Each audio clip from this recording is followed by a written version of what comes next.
Alors, ma sœur, est-ce que Macron est responsable? Responsable du chaos social, oui. Ses prises de décision et sa gestion du pouvoir depuis 6 ans ont créé un chaos et une violence dans la société. Parce que le peuple n'étant pas entendu, se révolte. Et la révolte se fait par la violence, malheureusement.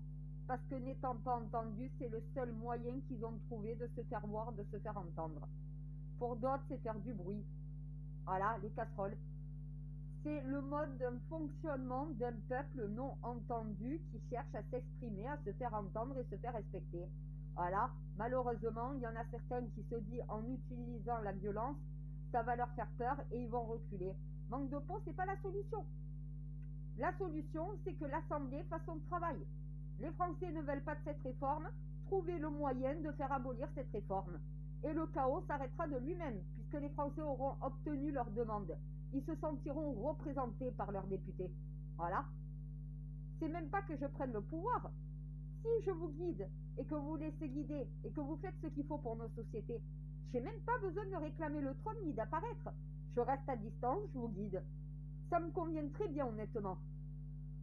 Je préfère ça que devoir récupérer le trône parce que vous êtes incompétent de faire mon travail à la tête de l'État. Je vous transmets. J'ai pas besoin d'apparaître. Je prends pas votre place. Je reste à distance. Vous faites ce qu'il faut. Voilà. Le peuple sera satisfait. Moi aussi. Dieu aussi. Donc voilà. Et vous aussi. Puisque vous serez plus dans une tension et dans une violence. Après, on me demande si Macron est responsable. Il y a deux Macron. Je le redis, il y a deux Macron.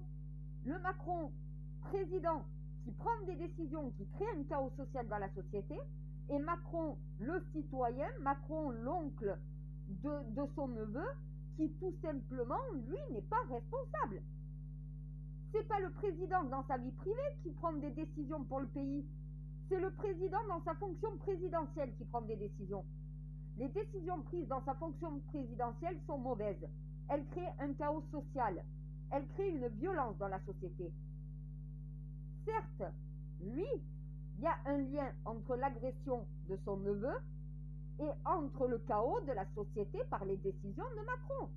Si Macron était aimé par son peuple, s'il écoutait et qu'il respectait son peuple ne chercherait pas à lui mettre des gifles ou à agresser sa famille. Il y a toujours une cause à effet. Hein. Lui, le 49.3 de Macron a créé une révolte, une colère dans la société. Certains expriment leur colère en faisant du bruit, en criant, d'autres en utilisant la violence. Pour éviter l'un comme l'autre, personne n'a besoin de crier si les gens sont entendus. Personne n'a besoin d'utiliser la violence si les gens sont respectés. C'est la base. Donc oui, Macron a sa part de responsabilité dans ce qui est arrivé à son neveu. Mais c'est le président Macron qui est responsable de ce qui est arrivé à son neveu. C'est pas le citoyen Macron, c'est pas le tonton, c'est le président. Les décisions du président dans sa vie présidentielle impactent sa vie privée parce que les décisions qu'il prenne sont tellement contestées par le peuple que ça crée une opposition, donc une violence. Donc, ceux qui n'arrivent toujours pas à se faire entendre utilisent la violence. Tu vas chercher qui? Madame Macron, la famille de Madame Macron, la famille de Monsieur Macron, les proches de Macron, voilà. En te disant, en touchant à sa famille, il va arrêter. Voilà. Non, il n'arrêtera pas. Et vous allez finir en prison.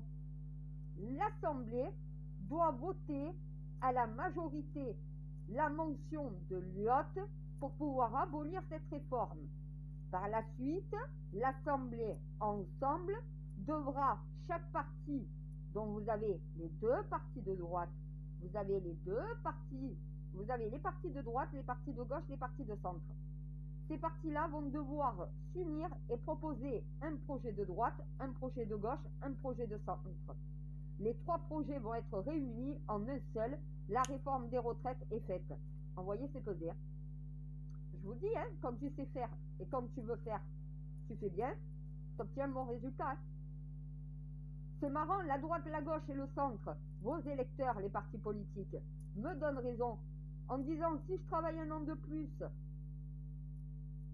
ok, s'il faut pour certaines cotiser un peu plus, si au final c'est partagé, ouais d'accord, eh bien oui, c'est un projet commun. C'est ça qu'on a besoin, la France, des projets communs. La communauté, le communautaire se passe dans la République, dans le fonctionnement de notre société, et non pas dans nos vies privées. On a changé complètement le système, il tourne à l'envers. Il faut le faire marcher dans le bon sens. Le président va devoir revenir à la raison, s'excuser, retirer sa réforme et rassembler l'Assemblée pour pouvoir leur exposer le projet à devoir proposer et laisser l'Assemblée constituer le projet. L'Assemblée fera lire le projet à Macron, Macron validera si au final il trouve que le projet tient la route, et ça sera le cas, et il donnera ça à voter à l'Assemblée, l'Assemblée votera, il y aura des petites modifications de chacun des partis, mais la base devra rester. Et voilà comment on fait une réforme commune, une réforme globale, une réforme nationale, tenant en compte des opinions de la totalité de la société. Là, il n'y a pas de contestation, il n'y a pas de violence, il n'y a pas de casserole, il n'y a pas de manifestation, il n'y a pas d'intersyndicale dans la rue. Tout le monde travaille, tout le monde est chez lui, tout le monde sort, tout le monde profite de sa vie. Le système tourne correctement. C'est ça qu'attendent les Français, vivre correctement dans leur pays. Avoir un gouvernement qui sait gérer et qui sait éviter les conflits en réglant cela pacifiquement dans les institutions de la République française. Donc oui, Macron a une part de responsabilité. Donc le bon message, c'est le président Macron est responsable du chaos social qu'il a instauré par ses prises de décision gouvernementales, et malheureusement ces prises de décision créant ce chaos dans la société. Son neveu a été agressé pour porter atteinte au président. Voilà. Eh bien oui, c'est à cause de cette réforme des retraites, c'est à cause du chaos social que ce jeune homme s'est fait agresser. C'est parce que Macron, président, mauvais président, détesté par les Français, donc voilà, oppresseur du peuple français avec cette réforme des retraites, au final, est la tête à abattre. Vu qu'on ne peut pas s'attaquer à Macron, eh bien il y en a qui s'attaquent directement à sa famille, plus facilement atteinte, plus facilement accessible. C'est la logique. Donc oui, Macron a sa part de responsabilité. Pas Macron le citoyen, Macron le président. Le chef d'État, avec sa réforme des retraites et avec son 49.3, a opposé le peuple contre lui. Le peuple, pour le faire reculer, s'attaque à ses proches. C'est de la logique. C'est de la logique. Ça devait arrêter et ça devait arriver. Je l'avais prévenu que ça allait arriver. Que quand on allait s'attaquer à ses proches, il va falloir maintenant revenir à la raison et arrêter. Parce que Macron, tu vas avoir un mort dans ta famille. Et tu ne vas pas pouvoir te venger sur la totalité des Français. Parce que ça crée encore plus de chaos. Donc arrête avec cette réforme avant qu'il en soit temps. Il aurait pu mourir ton neveu là, à cause de tes conneries présidentielles. Je vous ai dit, il y a deux Macron, l'homme et le président. Malheureusement, le président et l'homme sont une seule et même personne. Donc si le président prend des mauvaises décisions, ça peut bien entendu rebondir sur sa vie privée, donc sur ses proches, sur sa famille. S'il n'y aurait pas une contestation, s'il n'aurait pas imposé cette réforme des retraites et ce 49.3, son neveu se serait peut-être pas fait agresser en réalité. C'est comme quand tu laisses ressortir un prédateur multirécidiviste de prison en te disant il ne va pas récidiver. Mais s'il est multirécidiviste, c'est que chaque fois il récidive. Tu ne peux pas le laisser sortir. Si Macron, avec ce 49.3 et cette réforme des retraites qui est une violence sociale contre le peuple, qui ne s'attendent pas non plus à avoir des citoyens qui lui lancent des fleurs. Non, plutôt des citoyens qui veulent sa tête. Il y en a plein de citoyens français qui souhaiteraient que Macron crève pour se débarrasser de lui en vérité. Qui souhaiteraient même voir sa famille morte. Eh bien oui, parce que tout simplement ce que fait Macron, les Français ne le supportent pas. Et oui, ça crée une colère sociale, ça crée de la violence. Macron, président, celui qui est le garant de la paix sociale, qui crée le chaos social, qui ne s'étonne pas qu'on agresse un de ses proches ou qu'il se fasse agresser. Et je vous rappelle, il y a des présidents qui ont pris des balles dans la tête en plein défilé. Donc à un moment donné, faut pas non plus croire. Il y a des humains qui ne connaissent pas la limite. Et quand tu fais usage de la force, comme Macron le fait contre un peuple, tu as une partie du peuple qui devient violent. Et la violence ressurgit sur qui? Sur le président et sur sa famille. Tu cherches à attaquer le président. Tu peux pas l'attaquer personnellement, tu vas attaquer qui? Un de ses proches. C'est la logique. C'est la logique pour ceux qui, subissant, il y en a qui subissent la décision de Macron comme une injustice. Il y en a d'autres qui le subissent comme une violence. Ceux qui le subissent comme une violence vont utiliser la violence. Ceux qui le subissent comme une injustice vont crier à l'injustice. Voilà, à un moment donné, c'est selon comment tu ressens la situation. Il y en a d'autres qui, comme moi, sont exaspérés. Donc c'est l'énervement. C'est pas la colère, c'est pas la haine, c'est pas la détestation, c'est l'énervement. Tu bouillonnes. Quand est-ce qu'il va comprendre? Quand est-ce qu'il va évoluer? Tu aurais plutôt envie de l'attraper, de le secouer comme un prunier pour lui remettre le cerveau en place. Les gifles, ça ne marche pas. La violence, ça ne marche pas. Le seul moyen, c'est l'Assemblée qui lui fait entendre raison, en lui disant c'est non. Voilà. Le peuple français dit non, il y a un chaos social, il va falloir arrêter cela. Le seul moyen, c'est de s'unir ensemble à l'Assemblée et d'abroger cette loi une bonne fois pour toutes et en reproposer une nouvelle tenant compte de ce que les Français nous ont demandé. Et ça, c'est la logique et c'est le fonctionnement normal d'une Assemblée. Voilà. Macron a sa part de responsabilité, oui. Il n'est pas responsable en tant qu'homme, mais il a sa part de responsabilité en tant que président.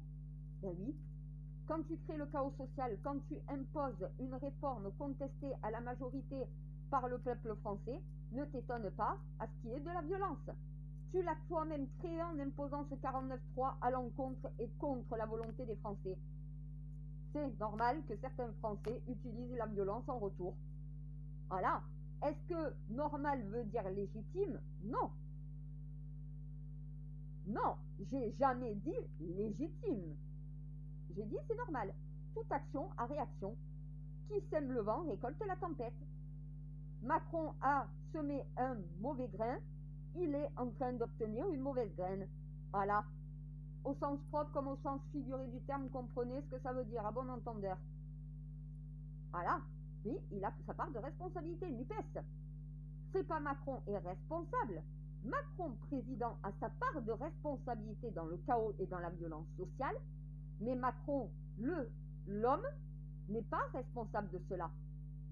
Ça veut dire qu'en attaquant un de ses proches, on attaque l'homme pour pouvoir atteindre le président. C'est ça qui pose problème là dans la situation. Qu'on attaque un pauvre ouvrier, un pauvre, chocolatier, avec la crise, avec les galères, l'augmentation, je pense qu'il a d'autres problèmes dont voilà que de s'occuper de ce que fait son oncle. Est-ce que déjà ceux qui l'ont agressé savent exactement ce qu'ils pensent de cela? Parce que personne n'ose dire à Macron s'il est pour ou contre dans sa famille. Hein. La plupart du temps, c'est pas eux qui vont lui faire la leçon. Hein. S'il faut, est-ce que lui, il a envie de travailler 2 ans de plus? Voilà. Est-ce qu'il a peut-être pas envie de travailler 2 ans de plus, mais qui s'y soumet à cette décision? Il y en a qui veulent pas travailler 2 ans de plus. Mais bon, la loi est passée, on s'y soumet. Il y en a d'autres qui ne veulent pas s'y soumettre. Et il y en a d'autres qui, de toute façon, ne s'y soumettront pas et créeront encore plus de chaos, encore plus de dégâts, tant que cette réforme ne sera pas retirée. Donc, de toute façon, on est dans une situation où, si l'Assemblée ne débloque pas cela, il n'y a rien qui pourra être débloqué, à part si je réclame le troll. Eh bien oui, c'est toujours la dernière des solutions, c'est le joker au problème. Parce que de toute façon, le peuple français ne laissera plus Macron réformer tant que cette réforme n'est pas retirée. C'est ça le plus gros problème. Pendant 4 ans, vous pouvez faire aucune réforme, le peuple ne supportera pas. Et le prochain 49.3, c'est une révolte sociale, c'est carrément le peuple qui va se retourner contre l'État. Et là, c'est vos vies qui sont menacées, les élus. Un nouveau 49.3 qui passe en force, une nouvelle réforme contestée qui passe contre la volonté des Français, c'est l'explosion sociale. C'est ça le risque, le pire. C'est pas maintenant. Maintenant, c'est juste les alertes. Macron, regarde ce que tu risques si tu continues. La prochaine fois, tu auras un mort dans la famille. Reviens sur ton erreur. À un moment donné, il faut savoir reconnaître ses erreurs. Je pensais bien faire et je pense toujours bien faire. Mais vous pensez que ce que je pense n'est pas la vérité, n'est pas la bonne raison, n'est pas la solution. Je vous ai entendu, je reviens sur ma décision, je retire cette réforme et on va en reproposer une autre que vous accepterez. Ça, c'est le comportement d'un dirigeant digne de ce nom. Et là, Macron, tu te feras plus ni toi, ni ta famille agresser, puisque tu entends le peuple. Tu donnes au peuple ce qu'il veut, même si ça va à l'encontre de ton opinion personnelle. C'est ça que tu n'as pas compris. Diriger un pays, c'est pas imposer sa volonté. C'est mettre en application la volonté majoritaire du peuple français, leurs demandes, pas les tiennes. Pas ce que toi tu as envie que la France soit. Tu dois faire de la France ce que les Français veulent qu'elle soit. Voilà. Tu utilises le mauvais fonctionnement avec le peuple. Tu t'es trompé de peuple. Tu pourrais très bien diriger un peuple américain, mais un peuple français, non, c'est pas pour toi. Les Français ne fonctionnent pas comme ça. T'as été avec les sociétés du CAC 40. Tu es le banquier de Rothschild. T'as une façon américaine de gérer un pays. La France ne se gère pas comme l'Amérique, ni comme la Chine, ni comme notre pays. Ce peuple est unique, comme tous les autres pays du monde. Sauf que tu n'acceptes pas le peuple français comme il est. Avec son système, avec ce qu'il souhaite pour son pays, tu veux leur imposer un système qui n'est pas le leur. Une gestion qui n'est pas la leur. Ça n'appartient pas à ce pays. C'est comme au wokisme. C'est pareil. C'est pas sur notre territoire, ça. Ce ne sont pas nos mœurs. Ce ne sont pas nos fonctionnements ni nos systèmes en France. Vous voulez changer un système pour créer un système comme la Chine ou l'Amérique, pour concurrencer. Malheureusement, vous êtes en train de tout détruire. Et toutes les nations sont en train de se détruire parce qu'elles se concurrencent entre elles, au lieu de s'unir entre elles et de travailler ensemble. Et oui, l'ensemble. Comme à l'Assemblée, l'ensemble doit travailler ensemble. L'union fait la force et l'honneur de l'humanité retrouvée. Alléluia. Eureka, vous allez bientôt le trouver.